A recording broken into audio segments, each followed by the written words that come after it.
Welcome back to Daily Buzz News. If somebody wrote this as a movie script, you probably complain the writer was exaggerating. But this evidence is being given before the Madlanga Commission. A former police officer starts saying he was pushed aside because he refused to participate in wrongdoing, and claims only his black colleagues would work with him. Already you're thinking, what exactly going on inside that station? Then the story takes a completely different turn. The witness alleges police openly threatened his son and told him to update a funeral policy. Today's hearing is like a crime movie. Leave a comment below, please like the video. Alright, let's just go into it. And at Brighton Beach, that I listened to what Len John said yesterday, that there's certain policemen that would favor certain tow trucking companies. There were instances and certain policemen that did that as well. And Bevan didn't participate with that relationship between policemen. It was purely business. I know that there's money is exchanged as favors between tow trucking companies and police. When I was in uniform, I witnessed it. Okay, let me clarify that. They did not say it both together. It wasn't a one-off statement that they made. These guys overtalk one another. And they were in an aggressive manner. It was like anger in them. So they both said it, but not at the same time. It's like the one was repeating the other. They said it on numerous occasions. So it wasn't just clearly we're gonna do that, and then we're gonna do that together. But who said to you, you must get Bevan's funeral policy up to date because I'm going to bury him? They both said it. Dina Governor said it first, and one of the Naidu, he repeated it. But as I say, it wasn't said once, it was on a number of occasions. They speak fast and they don't stop talking. And again, why did you not open a case? Because now they're making a direct threat. I didn't believe that the case would be accepted and that anything would become of it. Because I can say why, I can elaborate, because my wife, my daughter-in-law, both daughter-in-laws went to the police station and they tried to open cases at Brighton Beach. I was placed in a police vehicle and heard Captain Dina Governor, one of the Sivanide and one of the Naicker having a discussion that they would get Bevan's attorney to bring him in. They would book Bevan out for further investigation, shoot him, and Captain Dina would cover it up. The dog unit policeman said he had one more firearm to plant. Captain Governor also said that they were going to sort out the Newlands East boys. This is a reference to the people who live in Sawfish, Newlands East, Sawfish Road in Newlands East, and who were people who grew up in the Wentworth area before being shifted to Newlands East. While I was handcuffed, I also heard one of the policemen, Captain Bevan of the Durban Metro Police, phoning Hendrik Noonans, who was Bevan's manager, and telling him to come to my house. When Hendrik Noonans arrived, he was immediately handcuffed and placed in a police vehicle. He was questioned and taken to his house in Garmouth Road, Bluff, which is about 100 meters from our premises on foot. He was arrested for possession of an unlicensed firearm, which was allegedly found in his premises. Before we left to go to the police station, Captain Dina Governor told Warrant Officer Naicker to remove the Toyota Hilux. He sent other policemen to remove the hard drive of the CCTV footage in Bevan's house. I asked him why he was taking the vehicle which was used in the business, and he said it was used in the commission of a crime. I was taken to the Brighton Beach police station. When we were at the station, I was told by Captain Dina Governor that they were charging Bevan for attempted murder for shooting at the police at the Bluff Meat Supply. These allegations were blatant lies because Bevan was never at Bluff Meat Supply and in fact had not left the premises at our family home that day. The police removed the CCTV hard drive because it was evidence that Bevan did not leave the premises. It is for this reason that in my interdict application, I sought the return of the CCTV hard drive that would prove Bevan's innocence and cover the conspiracy to implicate him falsely. At the Brighton Beach police station, Mr. Loftus, did you receive the hard drive back? Because I you did end not up receive the getting hard it drive, Commissioner. I have a report in the response, in the police response to my application. There's a statement by the electronics department where the guy says, the policeman says that he received it, he opened it, and he downloaded footage, but there was no footage for the day of the 3rd of February. Can I request that we play that recording and then go back to the file, to the statement at page 15, paragraph 52.1, but we'll start with the recording. The monster, Mr. Clive himself. How are you? Yeah, Moses, yeah. Like a lot of money, 2.5 on my head now, eh? Who is here? Who is here? Bevan, you? Yeah, how you can to tell time to set me up? iPhone gain, I don't even fucking know. Me, I never ever fought with you. I got no problem with you, but look like you after me. You paying dinner, governor, you paying all the carols. You went past to do all these things to me. I never had nothing to do with you. I never minded your business. I got no flop with you. But Bali, you went out of your way to do all these things to me. You wanna kill me and all. What kind? Bali, where's the numbers? Are you making allegations against me, or are you telling me the facts? I'm asking you, where's the numbers, Bali? I never do fuck all to you. Check your word, I'm fuck all to you. Telling the people I killed Regan. See our Bali? See our checker? No flop, you wanna kill me, right? No flop. The fastest lives the longest. Right? Laka.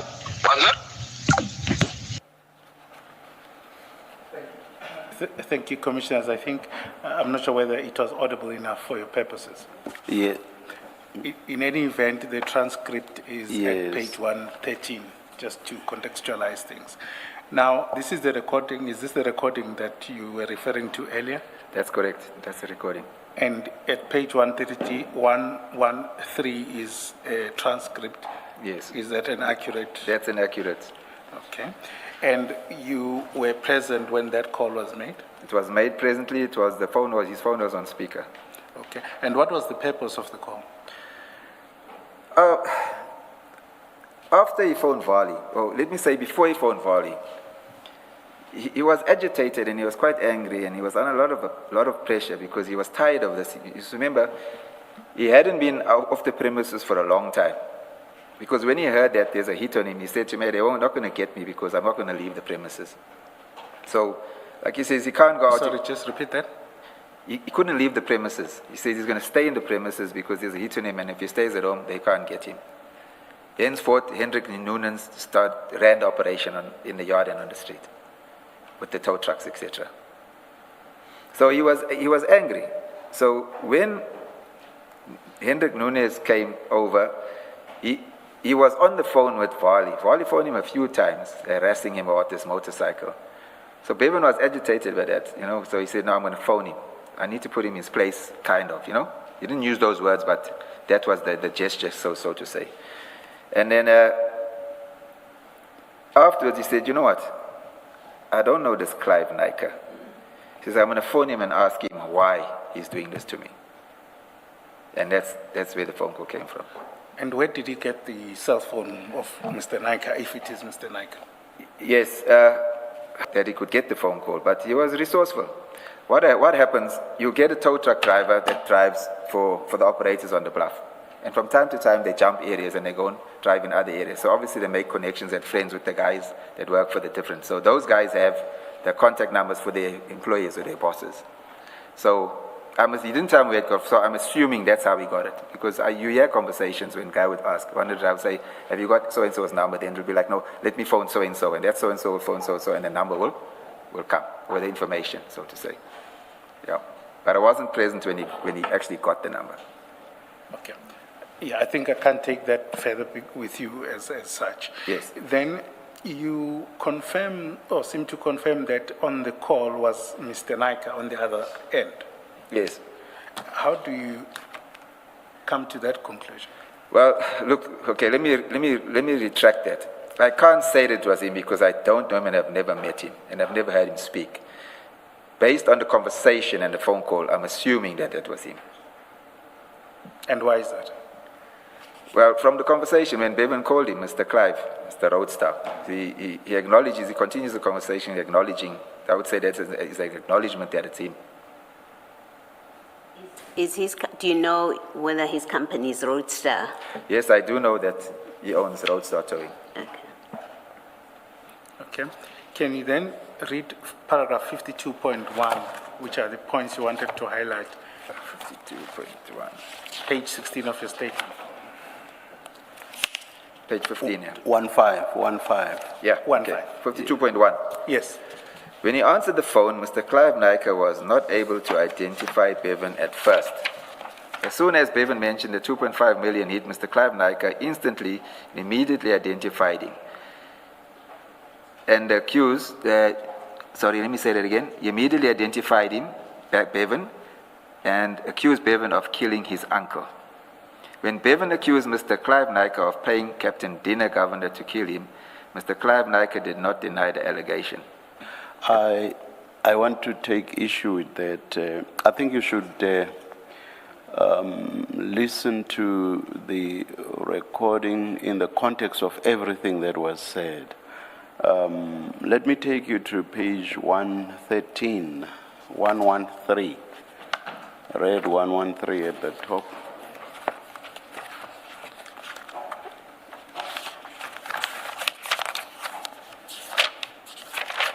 Okay, I've got it, Commissioner. Yeah, the fifth entry where Bevan is speaking says yes, and then how you can phone Dane to tell Dane to set me up, then the response by Captain Naicker. I'm sorry, Mr. Naicker. I phoned Dane. You see, even the fact that is asking a question there, I phoned Dane. It should tell you that implicit in that is, it may in a sense be a denial. I don't even effing know who Dane is, so it becomes clearer. I've never, so your source about me having called Dane to set you up, that's false. So that's a denial. Yeah. But let's go further down. So yes, it's not, it does not directly deal with the 2.5, but the context is the 2.5. And the setting up by Dane is in the context of the 2.5. So let's go further down. The long, there is what Bevan said there, the longest by him. He says, second last line, towards the end, you want to kill me and all that kind. And then the response by Mr. Naicker, I don't. You want to kill me? I don't. Are you making allegations against me or are you telling me the facts? So when you look at all this in context, he actually did deny the allegations. It's on that basis that I say I take issue with what you say when you say he did not deny. Sorry, I didn't hear that, Commissioner. I'm saying it's on this basis that I say I take issue with your statement that Mr. Naicker did not deny. No, fair enough. That's the way it's read. All I right. accept that. Chairperson, perhaps one has to understand the context of the issue, whether it's taken with whether it was not Mr. Naicker on the other side, or whether it's a matter of having put a contract on his head. I just think we need to distinguish that for his purposes as well. I'm just proceeding on the assumption that it was Mr. Naicker. And what I'm addressing is the statement by Mr. Loftus that Mr. Naicker, if it was Mr. Naicker, did not deny the allegation. That's all I'm engaging, Mr. Those instances you deal with, the incidences where you have met him previously. Can you deal with that, please? Commissioner, in 2010, when I was based between 2010 and 15 in Durban, in Durban South at Wentworth, the late Bevan Loftus was a notorious figure already. The station commissioner at the time I was serving, coincidentally, was my station commissioner at Mayville when I arrived there for those few months. He was a Colonel Panzale, which was studying his LLB, and once he achieved it, he had taken early pension or resigned. But coincidentally, he got promoted to a full colonel, and he was moved to Wentworth as a station commissioner. So when I had taken up a post, I ended up working under my ex-station commissioner, which I served for 8 months. So there was a relationship. When I arrived, he said immediately, I know you know what you do in Houston. This is your team. Fix this gangsterism thing up that's happening. Fix this problem. That's how we spoke at a management level in absentia of our members. So I would strategize how we would go, either doing road shows or doing proactive policing or reactive policing, whatever we did, to improve the situation. But coming back to how I could identify Bevan. Bevan was arrested by me on request of the station commissioner saying there's a case open, I do not have the case number, by the way, where he had threatened to shoot a policeman. The policeman's name was Warrant Officer James. He was working in the one crime prevention unit, but not direct under me. He worked alternative to the group that I was working. And what the station commissioner disclosed to me was that nobody wants to arrest him, as to go for him, because there was a fear. Sorry, I'm just having water, Chair. So I did a patrol with my team. I looked for Bevan. I couldn't find him. I didn't go into the Bluff area, which is like beyond my patrol area when I was at Wentworth. I left it and I said, I'll obviously come across him because he's notorious in the Wentworth area. I was coming from the area which I live. I'm not going to mention it before the panel. On the M4 I was heading, and as I came off the M4 into the Wentworth area, there was a patch, where they called it a patch, where I saw these 3 tow trucks parked. I was going to start duty about 10 o'clock in the morning, because I used to work a flexi. I was alone. I always worked alone on my vehicle, and my members close in other vehicles, and I saw him. I approached him, and he knew who I was, because they aliased me Robocop in Wentworth. Obviously, I was fully attired when I worked with equipment. But I approached him and I said to him, you're a person of interest. I know that you carry a firearm. I know that you have a licensed firearm. But I need you to make your firearm safe and hand it to me. I'm taking you in. The detectives need to speak to you. He was standing with about 8 guys there, but it's 3 tow trucks. They were smoking whatever under some form of drugs, could have been dacha. I was not interested in that, I was alone. But I managed to apprehend him, place him in my vehicle, front seat, and I drove him to the police station. But I had his firearm with me. It was a 9mm pistol. When I got to the station, I took him straight upstairs, and I informed the station commissioner at that time to please get hold of the investigating officer. He has access on a computer to see who's carrying that docket, because he's an outstanding suspect for intimidation case where he threatened to kill a policeman, a warrant officer. Captain, when you're told that he's notorious and no one wants to arrest him, what was his notoriety? What was said he's notorious for? With my short arrival, I would say when I arrived in Wentworth, I had a small team. I had to work for a trusted team. When you say a trusted team, I had a small team of 1 female and 4 males. And there was diversity. I had 3 Indian members. I'm going to speak across the race group, young members. I had 1 new constable colored and 1 new female constable. And the 4 were resident Merebank Wentworth. They lived in that community. The female lived in Sydenham. So when I had to familiarize myself with the different territories in Wentworth or the different gangs, they were of much of assistance to me. So I was able to identify quickly which type of gang is operating in which street, because they don't have it's not widespread Durban gang and Maritzburg gang. It's very close. Streets divide the gangs in Wentworth. So just to come back to answer you, Chair, I used to see this guy sitting where the Hollywood gang is, in Woodville Road. Even though I knew that his granny was in Reiger Road, and Reiger Road was where a notorious gang, the Young Destroyers, was from. But he was not sitting with that gang. He was sitting with the Hollywood. And that Hollywood gang was led by a person, I don't know if I should name him, but he's a fugitive at the moment. He's someone that's wanted as a sentenced prisoner. He's sentenced, but he's somewhere on flight. But that's where I would see him sitting, like you'd see these gangsters sitting. And I say, who's this? You look at a face, you say the guy's got an innocent face, but then these young people that say, hey, who's this, Cap? This is so-and-so.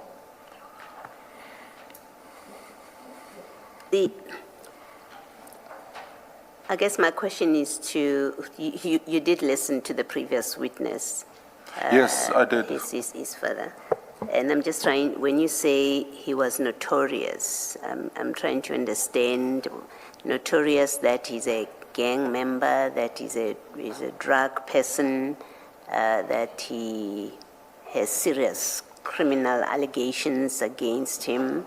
I'm just trying to understand what were you told he's notorious for? Chair, the Hollywood gang is not an honorary gang.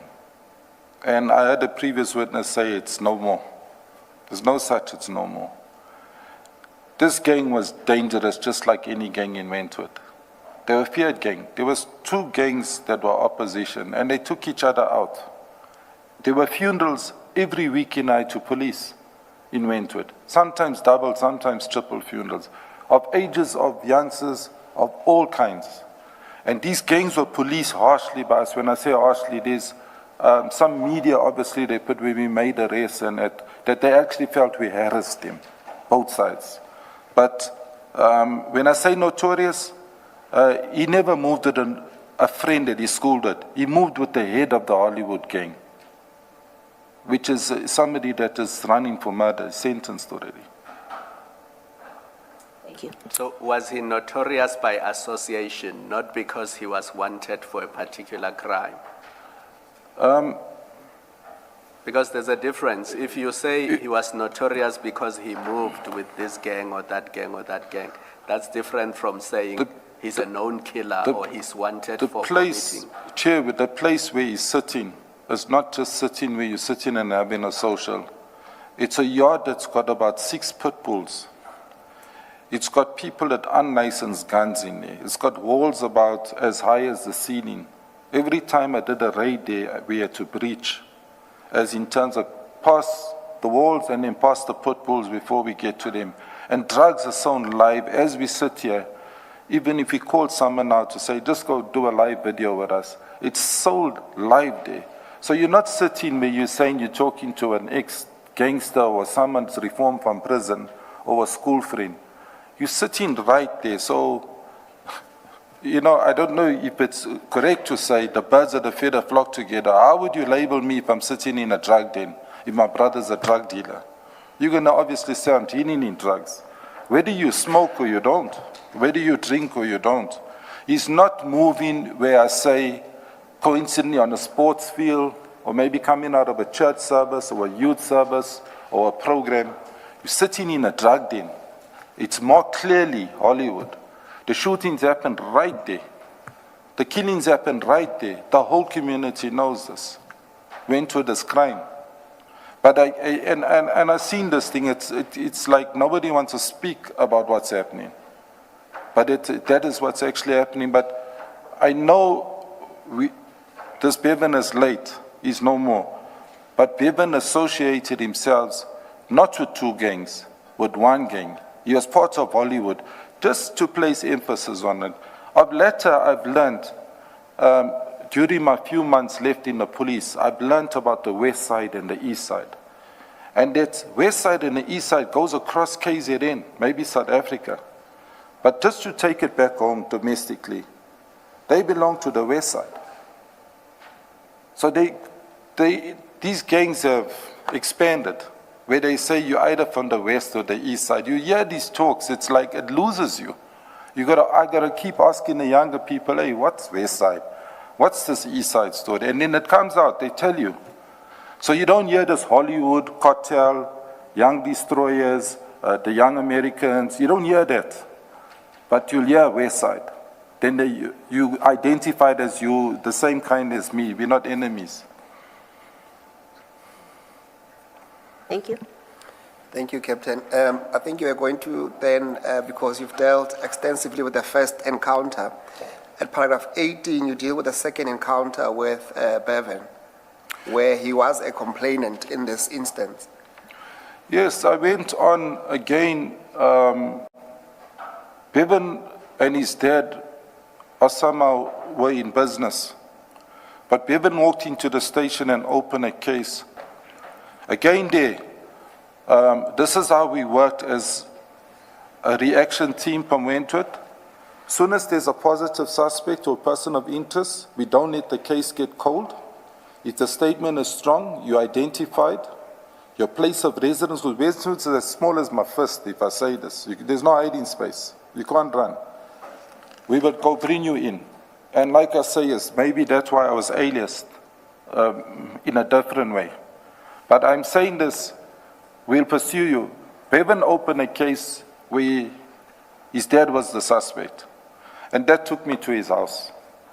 What took me to his house was, again, the detectives were not following through on the docket.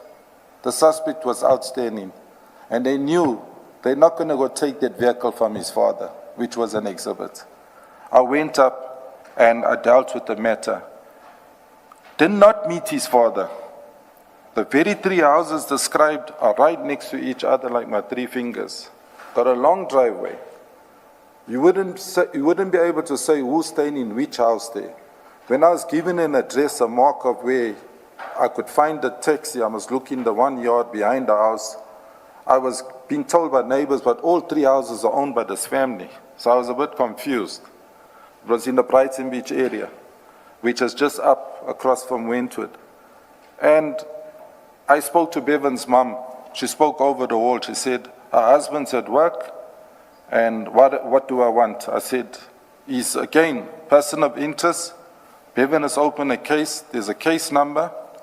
I would like to access the vehicle. I saw the vehicle, but I could not remove it because the dad was at work, allegedly.